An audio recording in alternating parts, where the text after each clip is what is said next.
Por que as altas cortes perderam confiabilidade? Por que se pediu o impeachment de um ministro do STF? Ou seja, em determinado momento a gente assistia pela TV Justiça às sessões do STF, eram trocas de desaforo, trocas de ofensas pessoais. A política produziu isso que está aqui. Não foram as Forças Armadas. As Forças Armadas não foram atores disso. Foi a política que produziu. Foi a política que produziu Lula, segundo mandato dele, Dilma, foi a política que produziu os dois impeachments, foi a política que produziu Jair Bolsonaro e foi a política que trouxe de volta o presidente Lula ao poder. Era o melhor? Chegamos no que a gente queria? Levamos 4 décadas construindo um país democrático e politicamente mais desenvolvido? Tivemos esse acidente agora. Nós estamos fazendo isso para analisar por que o Bolsonaro perdeu uma eleição que parecia ganha para ele. Eu acho que eu já dei minha opinião. Acho que o presidente Bolsonaro perdeu a eleição para ele. Sim. Foram muitos equívocos, muitas coisas ditas impróprias. Não preciso repetir aqui, todo mundo deve lembrar da campanha.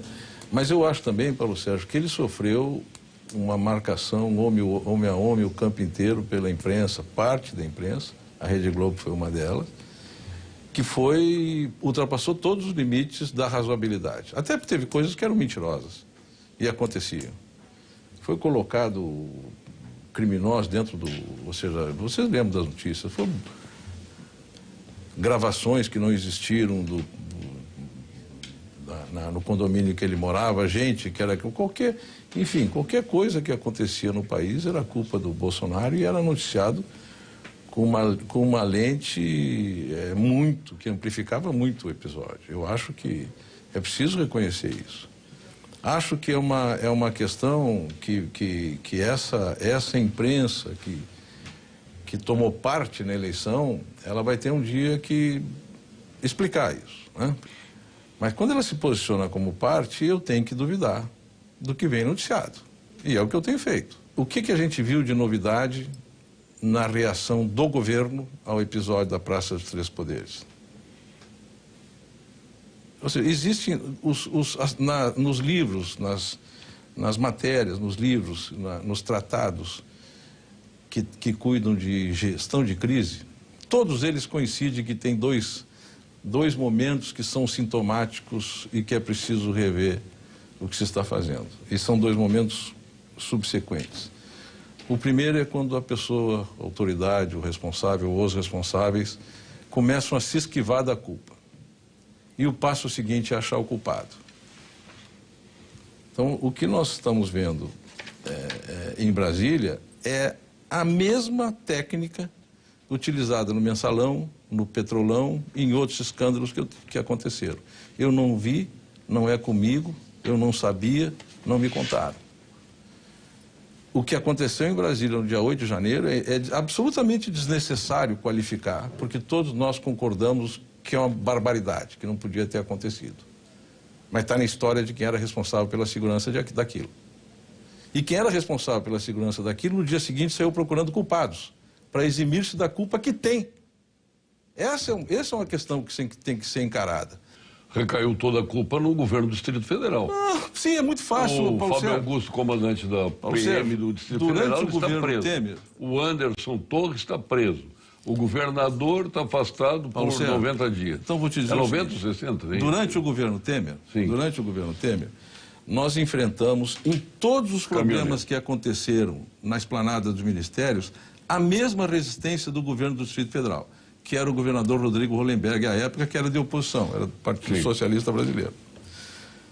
A polícia, não a polícia, mas o comando político do sistema, do aparato de segurança pública, secretário de segurança, enfim, nunca foram encontrados no telefone quando havia uma crise. Nunca. Foi preciso que tivesse uma conversa com o governador, para que botasse... Ele trocou a secretária de segurança, aí depois colocou um policial federal, que eu não me lembro se era da ativa ou aposentado, e as relações melhoraram.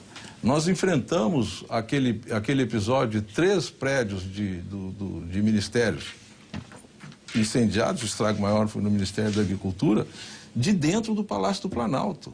A gente prepara sempre a pior hipótese. Quem tem a responsabilidade de garantir a segurança de um lugar sagrado do ponto de vista da democracia brasileira, que é a Praça dos Três Poderes, não tem o direito de raciocinar que está tudo bem.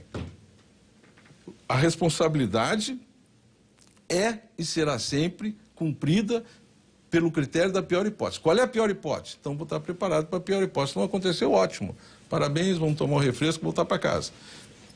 Agora, achar que ninguém tem responsabilidade nisso, que ninguém tem nada poderia ser feito e que foi uma grande surpresa, é muito fácil. Não, são duas unidades do Exército que se revezam na guarda das instalações da Presidência da República. São duas.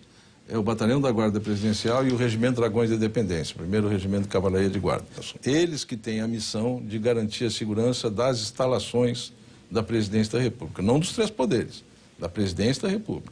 Dos três poderes, o Judiciário tem a estrutura de segurança dele e o Legislativo tem a Polícia do Legislativo, que tinham 15 policiais, pela notícia que eu li ontem, policiais legislativos dentro do Legislativo. Não é nada para garantir uma turba, para segurar uma turba daquelas. Muito bem. A Polícia Judiciária, eu não sei quantos tinha, acho que já estava por aí também. Devia ser pouca gente. Muito bem. O Exército sair de onde estava, a Guarda do Exército, sair do Palácio do Planalto para proteger o Congresso ou o Judiciário, não tem competência legal para fazer. Sim. Não tem mandato legal para fazer.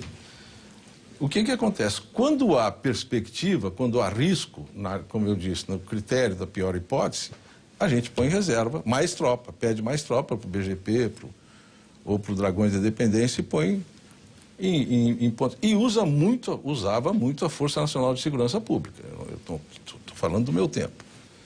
E utilizava muito a Força Nacional de Segurança Pública, porque não é a tropa mais capacitada, mais bem preparada para a defesa do Congresso. E não tem origem nas Forças Armadas, vem das polícias militares. Das polícias militares. É isso que é feito.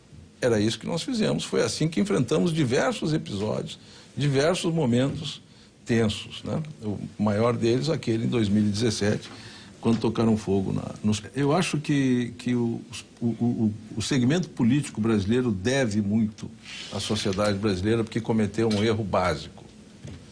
Ou seja, os políticos chegaram à conclusão que o presidente Bolsonaro tinha que ser afastado. Chegou-se a essa conclusão. A justiça, as cortes mais altas também não gostavam dele. Criou-se uma grande aliança informal, enfim, diversas pressões. E foram buscar o presidente Lula como sujeito capaz, como candidato capaz de derrotar Bolsonaro.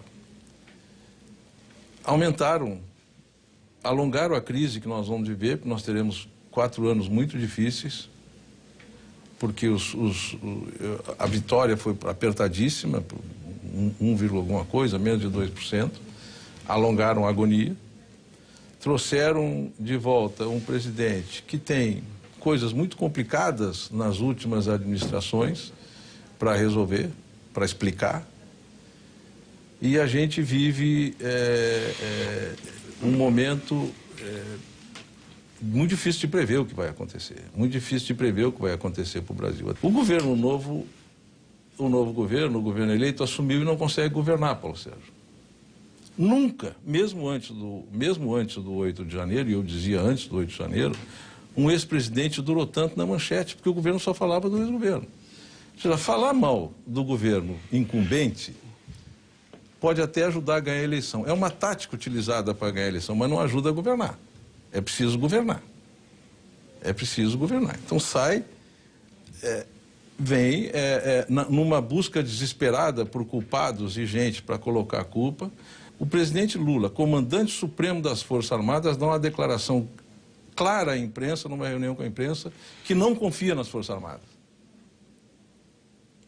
Como é que se pacifica o país a partir daí? Como é que se pacificam as Forças Armadas, que são instituição de Estado com a qual os governos do PT conviveram por 16 anos, aquarteladas, cumprindo seu dever, fazendo o que deveriam fazer? Sem nenhum trauma. Sem nenhum trauma. Pior, Paulo Sérgio, pior, quem declara, um presidente da República, comandante supremo das Forças Armadas, que vai à imprensa dizer que não confia nas suas Forças Armadas, sabe, desde já, que nenhum general vai convocar uma coletiva para responder à ofensa. Então isso é um ato de profunda covardia, porque ele sabe que ninguém vai responder. Ele sabe que ninguém vai contestar o que ele está dizendo. Ele sabe, ou seja, é a velha técnica de procurar culpados, é a velha técnica de achar alguém para pagar o pato por aquilo. Ou seja, tu está entendendo a gravidade disso? Pô? As Forças Armadas são baseadas na hierarquia e na disciplina, constitucionalmente. Estão disciplinadas e submetidas às estruturas hierárquicas. Aí o maior, o topo da cadeia de comando, o comandante supremo, vai lá dizer assim, eu não confio nesses caras. Mas aí o que as Forças Armadas fazem? Elas não têm mais o que fazer. Aí, convenhamos, né? É até risível isso. Ele disse, não deveria ter dito, se confia ou não confia, eu não sei, mas a verdade é que ele disse. E aí, como é que... Não é um emprego. Se as pessoas estão descontentes, pega o boné e vai embora. E é o que foi feito. É o que foi feito com esse mesmo grupo político nos outros governos. Procurar culpados. Hoje não tem culpado por nada do que aconteceu. Ora, não tem cabimento. Eu quero agradecer muito à Rede Pampa, repito, ao meu querido, estimado, admirado amigo Paulo Sérgio. Eu dou a minha opinião e com a minha cara exposta e eu assino o que eu escrevo. É isso que eu acho, é isso que eu penso. Eu espero profundamente que os responsáveis pelos nossos destinos façam uma reflexão do que está acontecendo e tenham a grandeza de buscar a pacificação.